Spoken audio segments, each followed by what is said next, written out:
Welcome to our podcast, where we dive into the intersection of faith and finance.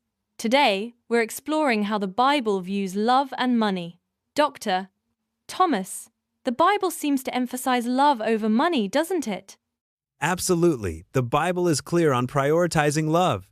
Matthew 6:24 states, "We cannot serve both God and money." This highlights a fundamental belief that material wealth should not overshadow spiritual richness. That's profound. However, in today's world, money often becomes a necessity.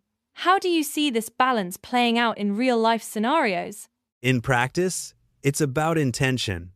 I recall a church that focused on community projects rather than plush renovations. They valued service over spectacle, embodying that biblical directive to love thy neighbor genuinely. Let's shift gears to personal experiences. You mentioned an all-in-love ledger in your writings. Could you elaborate on that concept? Sure, my ledger is a mental tally of what I give and receive, driven by love. For example, giving someone my time or a listening ear is my way of honoring the Creator, not for personal gain. That sounds fulfilling. But what about skeptics who might argue it's too idealistic in a profit-driven world? True, it's countercultural, yet I've found that when love leads, it brings a joy that material wealth can't match, like feeling the warmth of a sunrise after a long night. Now, let's tackle the commercial aspect of faith.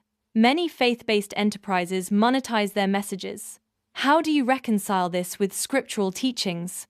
It's a tricky balance. While Acts 2:44-45 encourages resource sharing, the reality is that ministries need funds for operations. However, when profit overshadows purpose, we lose sight of the gospel's true message.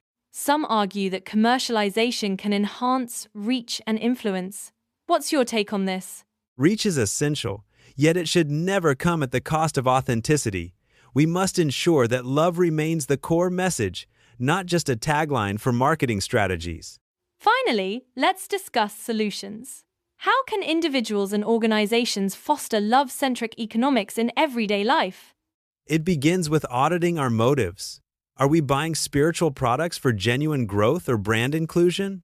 Supporting transparent ministries and giving freely, like offering a prayer, can reshape our economic interactions. What about addressing situations where sermons feel more like sales pitches? A gentle reminder that the gospel is a fire, not a franchise, can redirect focus. Striving for love over profit ensures our actions align with the biblical call to serve others wholeheartedly. All right, that's all for this episode. Thanks for listening, and we'll catch you next time. Bye-bye.